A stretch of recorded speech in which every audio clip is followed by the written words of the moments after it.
Hello, everyone. It's great to see you. It is great to be together today. I hope you've had a terrific Thanksgiving weekend, and thanks so much for spending this part of the weekend with us. So the title of our new series has me thinking about my favorite childhood Christmas gifts. And for me, the finalists in that consideration include, number one, a Nerf basketball hoop that I mounted on my bedroom closet door and played for hundreds and hundreds and hundreds of hours. Number two, Rock'em Sock'em robots. I mean, if you know, you know. That joyous feeling of seeing that head pop up on that other robot. It's a great feeling. A 10-speed bike, which gave this junior high guy a lot of freedom in his little hometown. I love that gift. But my best gift ever was a Pioneer AM/FM receiver with speakers that allowed my mom to master the phrase, "Will you please turn that thing down?" But the best gift ever was not a thing. It was a person.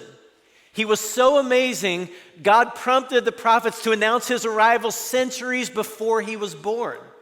Isaiah 7:14 reads, "All right then, the Lord himself will give you a sign. Look, the virgin will conceive a child, she will give birth to a son, and will call him Emmanuel," which means God is with us. And then 2 chapters later in Isaiah 9, he writes, "For a child is born to us, a son is given to us. The government will rest on his shoulders, and he will be called Wonderful Counselor, Mighty God, Everlasting Father, Prince of Peace. His government and his peace will never end."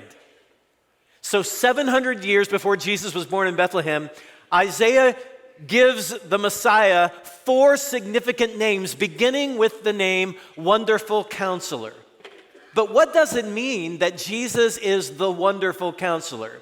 Well, the Hebrew word translated wonderful here is not as much an adjective as it is a noun. And while I think these words were intended to go together as a pair, it's important to realize they could stand on their own because Jesus is a wonder. He is a counselor, he is an advisor, he is a helper, he is a director, but he is a wonder in and of himself. He's extraordinary. He is difficult to fully grasp. He is astounding to the degree that he inspires amazement. One writer said, "Wonder is a complex emotion that includes elements of surprise, curiosity, contemplation, joy. It's best defined," he said, "as a heightened state of consciousness caused by something rare, beautiful, or unexpected." That's wonder. Not long ago, actor William Shatner, who played the original Captain Kirk in the TV series Star Trek, had the chance to be part of a space flight that simply grazed the outer edge of the Earth's atmosphere. Now, Shatner is 90 years old. He has seen a lot of beautiful places, a lot of special effects in movies, but after that flight, he was overcome by what he had seen. And he said, "What you have given me is the most profound experience. I am so filled with emotion, it was just extraordinary." He went on to say, "I hope I never recover from this. I hope that I can maintain what I feel now." That is wonder, friends. That's what he's talking about. And that is how God wants you and me to be filled with the understanding and the wonder of who Jesus is. He doesn't want us to develop a been there, done that attitude or posture about the incarnation of Jesus. He wants us to be filled with amazement and joy and gratitude as we contemplate the best gift ever. I remember the first time I looked at something under a microscope in science class. It was amazing to realize that there was so much going on at a microscopic level. It gave me a sense of awe about life and about God. And that is what it should be like as you and I gain a deeper understanding and look closer at who Jesus is and what he did for us. The thing that I love about Jesus is that he constantly shattered expectations. So the closer you look at Jesus, the more obsessed you become with Jesus, the more wonder you're going to experience. Every miracle Jesus worked, everything he taught was a mic drop moment. And everyone who saw him could not help but say, we've never heard anyone teach like this before. We've never met anyone who behaved like this before. We've never seen anyone do the things that he does. Jesus was a wonder, and the response that many people had to him was wonder. If you've forgotten what a wonder Jesus is, let me suggest you go back to the Sermon on the Mount, Matthew chapters 5, 6, and 7. It's a pretty short sermon, even though it's the most famous sermon ever. We preachers should remember that the most famous sermon is a short sermon, right? Don't you think we should? But you should read or reread it. Almost every sentence is a revolutionary, unconventional statement or expectation or observation.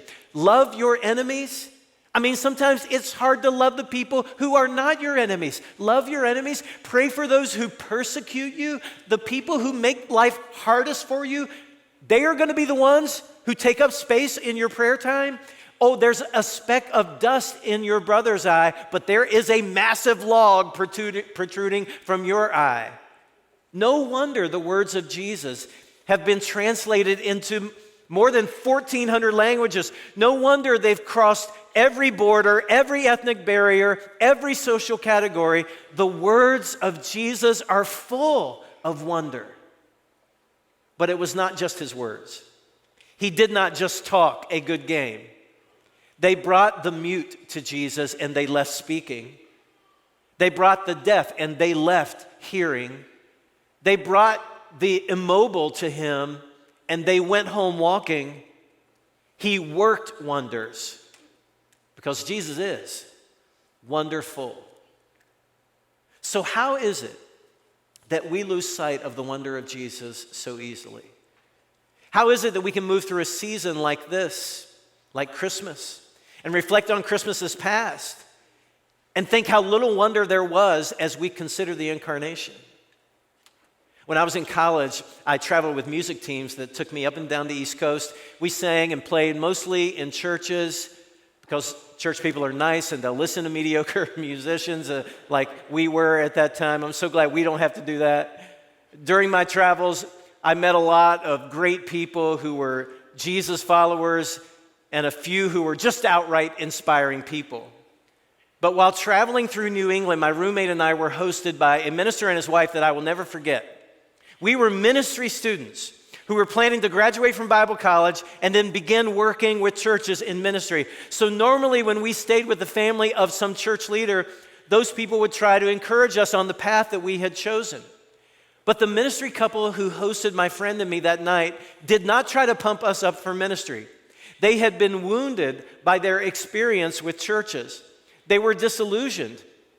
So they openly tried to dissuade my roommate and me from a future in ministry. And they told us they hoped none of their children would choose ministry vocations. Now look, it is only fair to say that some churches are difficult places to serve. Some churches will chew up one pastor after another and spit him out. But friend, we have a responsibility to maintain our own sense of wonder. We cannot delegate that responsibility to someone else. The Apostle Paul had disappointing experiences with people outside the church. He also had disappointing experiences with people inside the churches that he planted and led. But even though he had been mistreated, even though he had been opposed by some, even though he barely scraped by financially at times, Paul was content and joyful and thankful and had a sense of wonder. Last week we talked about being thankful in every circumstance. Paul knew what he was talking about when he wrote that. He refused to give in to cynicism, which is the opposite of wonder. Unfortunately, my long ago hosts lost their way, became deeply jaded, became cynical, and lost their sense of wonder about God and what it means to love and worship and serve Him. Kerry Newhoff went to law school and landed a job with a law firm in Toronto. He liked his job, he enjoyed his work, and he was excited about the future. But what troubled him was that he had real difficulty finding any lawyer who was a part of his firm who was truly happy with what he was doing. One day a coworker walked into the law office at which he worked holding a lottery ticket. And he held it up and said, "If I win, you people will never see me again." And what struck Carrie is that the man holding the ticket was the man who owned the law firm. The person who was making the most money, who had the most influence, whose office was the most impressive, whose name was on the sign out front, had lost his sense of wonder for practicing law. On one hand, sarcasm, cynicism, loss of wonder, these things are understandable. They have an explanation. Life is hard and people sometimes disappoint us. In the Old Testament book of Ecclesiastes, Solomon had lost his wonder when he wrote, "Everything is meaningless, completely meaningless." Ever felt like that?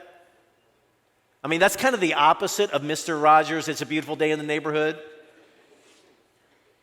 These words are the life verse of every person who has lost his or her sense of wonder. Everything is meaningless. Nothing really matters. No one is trustworthy. No one's really sincere. Why bother? Who cares? You know, the word cynicism comes from a philosophy of life adopted by a young man named Diogenes who lived in the 4th century before Christ.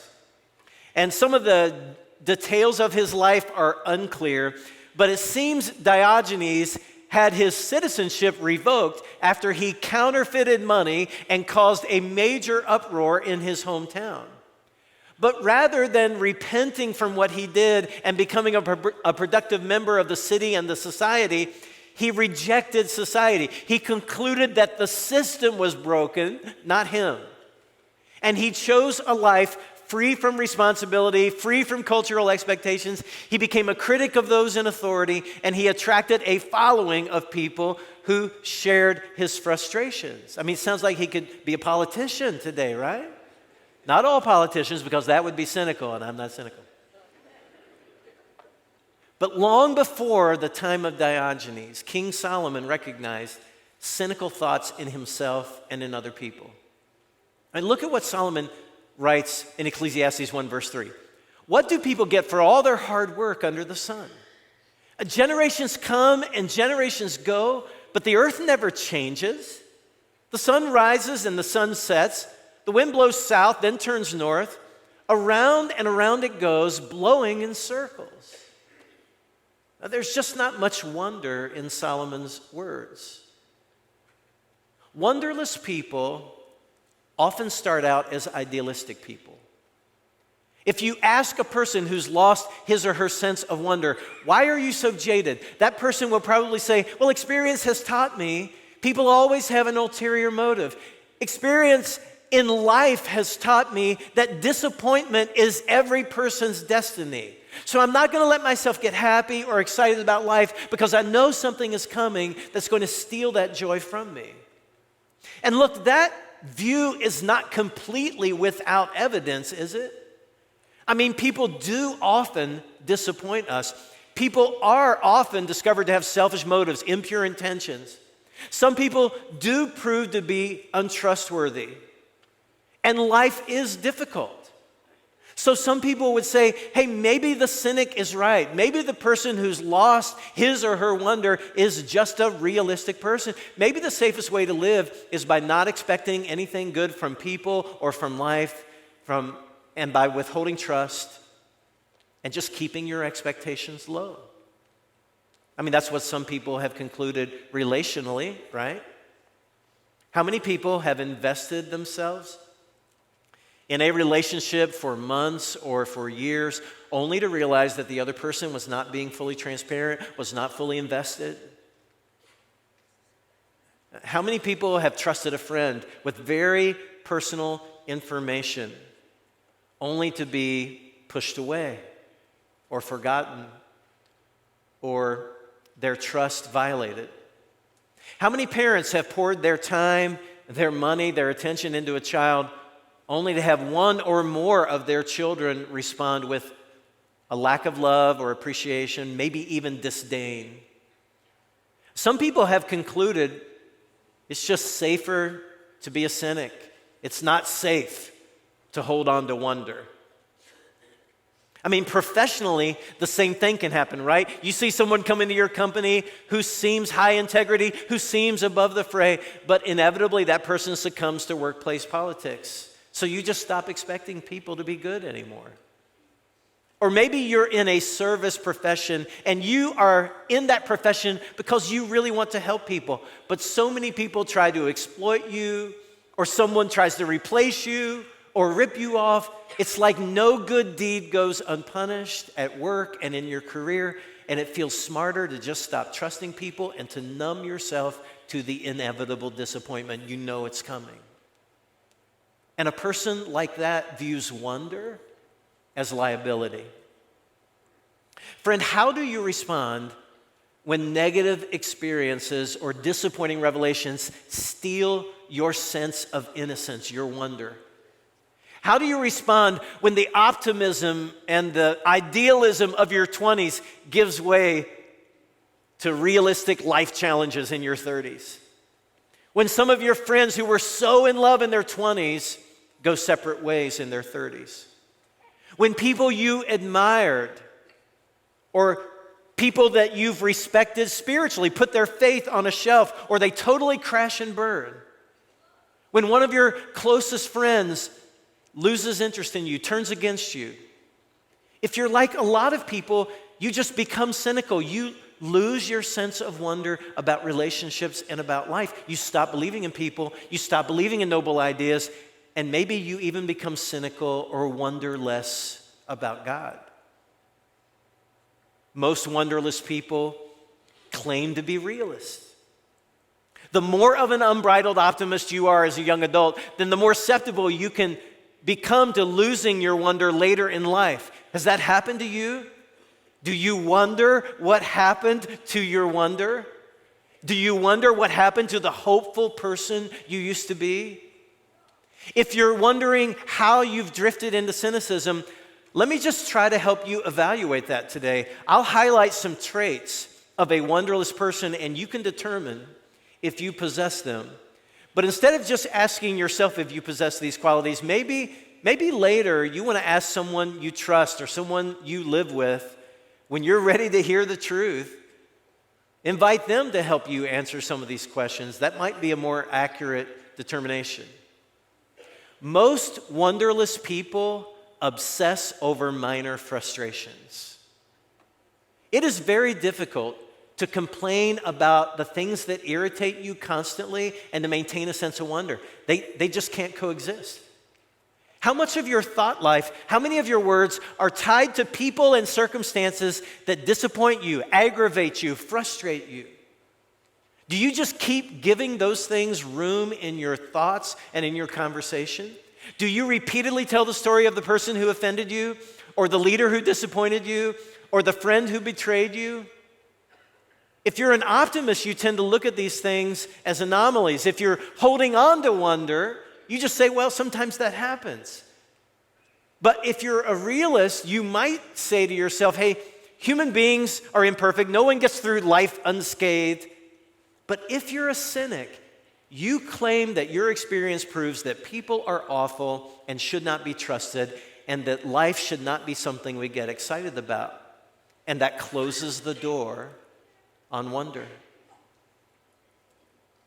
Most wonderless people are also reluctant to admire other people. In fact, cynics feel foolish when they find themselves beginning to think highly of someone. A true cynic is sure that he or she can detect impure motives and insincerity in almost everyone.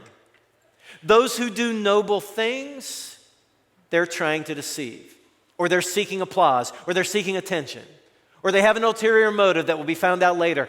I found some memes that a wonderless person like that would probably love. Listen to these. One was a Thanksgiving meme, very timely, that said, "May none of your true feelings slip out during Thanksgiving dinner." One read, "I'm sorry I hurt your feelings when I called you stupid. I thought you already knew." Another read, People will let you down, promises will be broken, expect less from others, and trust more in yourself. I mean, wouldn't that be the worst inspirational poster in your workplace that you have ever seen? Another thing, most wonderless people have an incessant need to express opinions. I mean, all of us are opinionated, but some of us are determined for everyone to hear all of our opinions. Now, you don't have to apologize for having opinions, but we should all carry our opinions humbly. And one of the evidences of maturity is that we have the ability to actually restrain voicing an opinion, which some people never do. When I was in my 20s, a mentor of mine used to patiently listen to me talk about my life. And I noticed that he would sometimes say very little in response to my many words. And that seemed strange to me, but now I realize he just wasn't cynical enough, he just wasn't wonderless enough to need to always express his viewpoint. Our world says, raise your voice, shout your opinion, post everything, make people listen to you. But the Bible warns, fools have no interest in understanding. They only want to air their own opinions. Also, most wonderless people denigrate when they disagree. You know, a cynic, a person without wonder, has trouble disagreeing agreeably. He always throws in extra sarcasm, no extra charge. Cynical people don't want to help you by showing you a better way. They want to mock you or humiliate you or encourage others to regard you as ignorant. When the religious leaders of Jesus' day had trouble understanding his words, understanding his behavior, believing his claims, they did not ask questions. They did not seek clarification. They did not go back to the Old Testament and start checking off all the prophecies that Jesus fulfilled. Instead, they attacked him. They belittled him. Luke 11:15 says, some of them said, no wonder he can cast out demons. He gets his power from Satan, the prince of demons. Did you notice their first two words? No wonder. That was their problem. And their lack of wonder resulted in cynical hearts that kept them from recognizing that Jesus was the Savior they claimed to be waiting for. So I want to close today's teaching with several pieces of advice for how to sustain your sense of wonder. You know, the Bible says if we can't love people whom we have seen, then we can't love God whom we have not seen. And I think if we've completely lost our sense of wonder when it comes to the people around us, it's very hard for us to have a sense of wonder about God. So the first piece of advice I have is to refuse to project what someone did onto everyone. Maybe someone hurt you, maybe someone wronged you, maybe someone discriminated against you, but it is not true that every person or that every person who matches that person's profile is going to repeat that offense. It is not true in the church. It is not true where you work. It is not true among your friends. It is not true when it comes to bosses or police officers or politicians or women or men or car salesmen or lawyers or even preachers. It is not true that everyone is going to repeat the behavior of someone. Cynicism lies, and wonderlessness lies to your heart. Cynics say, experience has taught me that people are not to be trusted. I've seen it all before. But guess what? That is what Solomon's cynical voice said to him also. Solomon wrote, history merely repeats itself. It has all been done before. Nothing under the sun is truly new. You notice the complete absence of wonder in his words? The cynic just tries to keep expectations low because he thinks he's seen it all before. It's hard to experience wonder if you think you've seen everything before. I mean, Solomon is channeling Eeyore from Winnie the Pooh. Good morning, if it is a good morning, which I doubt. Why allow yourself to feel anticipation? You're just going to be disappointed. Why trust anyone? Why expect anything good? Here's the second piece of advice. Refuse to project the past onto the present and the future. Cynics take the narrative from their last relationship and project it onto their current relationship. Guess what that does for the current relationship? Cynics take the narrative from their last job, their last supervisor, and project it onto their new job and their new supervisor. Guess what that does to the new job? A couple chapters later in Ecclesiastes 3, Solomon mentions another area about which he had become cynical. He writes, I also noticed under the sun there is evil in the courtroom. Yes, even the courts of law are corrupt. That's what cynical people say, isn't it? Don't expect justice. You're never going to get it. The system is rigged. Now, does injustice occur? Is the justice system imperfect? Every justice system ever created has been imperfect. But assuming that it will always get it wrong is a sure way to kill your sense of appreciation, your sense of wonder.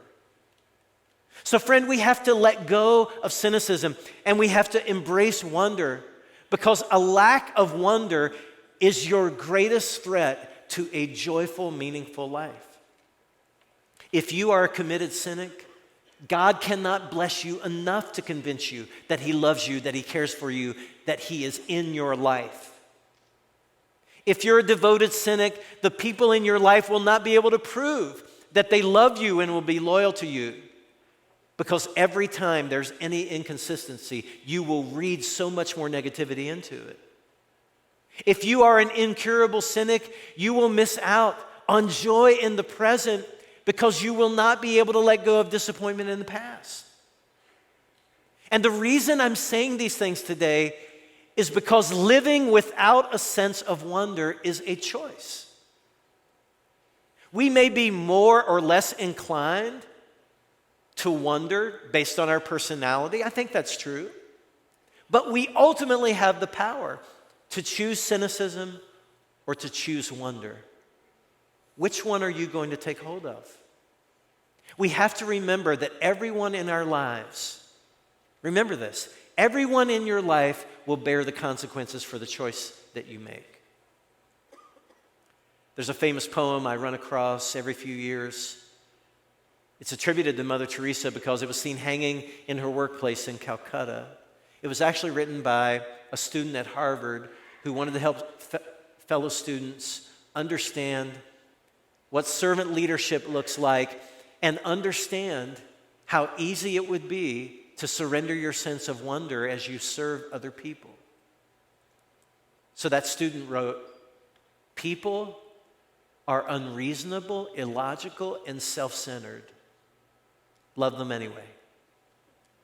If you do good, people will accuse you of selfish, ulterior motives. Do good anyway. If you are successful, you will win false friends and true enemies. Succeed anyway. The good you do will be forgotten tomorrow. Do good anyway. Honesty and frankness make you vulnerable. Be honest and frank anyway. What you spent years building may be destroyed overnight. Build anyway. People really need help, but they may attack you if you help them. Help people anyway. Give the world the best you have, and you'll be kicked in the teeth. Give the world the best you have anyway." By the end of the book of Ecclesiastes, King Solomon had found a way to resist cynicism and to take hold of a sense of wonder again. He realized in a fresh way that he had a wonderful counselor in God. And because Jesus has come, because Jesus is the best gift ever, we can all live with a sense of wonder and expectation as well.